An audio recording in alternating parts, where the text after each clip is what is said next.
ఈరోజు ఏదైనా కానీ మనం సాధించాల్సిందే. ఏమిటి ప్రజలంతా కూడా నాకేమన్నా గజతం కానీ నీకేమన్నా మంచితం కానీ పేరు పెట్టారు. ఆ ఇద్దరం కలిసి మనం ఈరోజు దొంగతనం చేసి డబ్బు సంపాదించి కోటీశ్వర్ల జాబితాలో చేరతాం. ఇదే నా శపథం. నువ్వు కూడా అదే నా శపథం.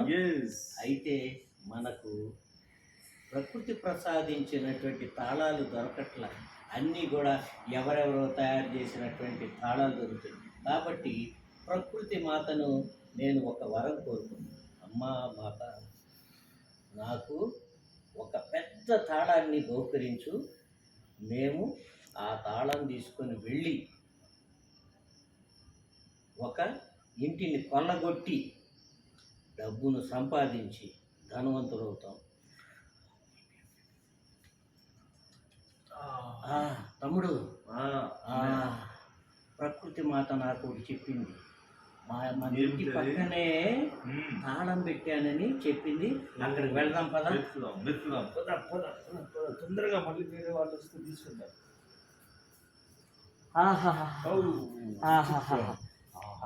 మాత కరుణించావు మాత. అమ్మ, ఎంత పెద్ద తాళమా!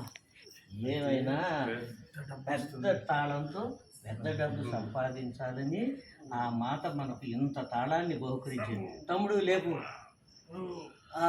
నువ్వు పైన పట్టుకో, నేను కింద పట్టుకుంటా. పైన పట్టుకో, చివరి పట్టుకో. ఓహోం హోహో, ఓహోం హోహో, ఓహోం హోహో, ఓహోం హోహో, ఓహోం హోహో, ఓహోం హోహో, ఓహోం హోహో. తమ్ముడు, నా జీవితంలో ఎంత పెద్ద తాళాన్ని ప్రకృతి మాస ప్రసాదిస్తుంది నేను కలలో ఇలలో కూడా ఊహించలేదు. మన అదృష్టం పండింది.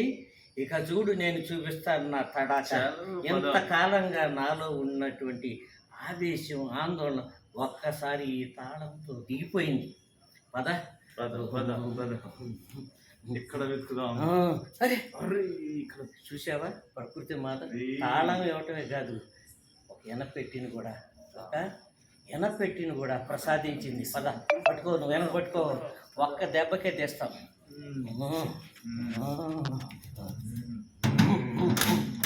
అబ్బా తమ్ముడు, టీ. అమ్మ, ఎంత డబ్బా అమ్మ. నేను ఆ డబ్బు చూస్తే, ఆ బంగారం చూస్తే కళ్ళు తిరిగి పడిపోతాడని నువ్వు డబ్బు తీసుకొని ఇంటికి వెళ్ళు. నేను ఈ తాళాన్ని అక్కడే పెట్టి ప్రకృతి మాతను మళ్ళీ రేపు ప్రసాదించమని కోరతాం.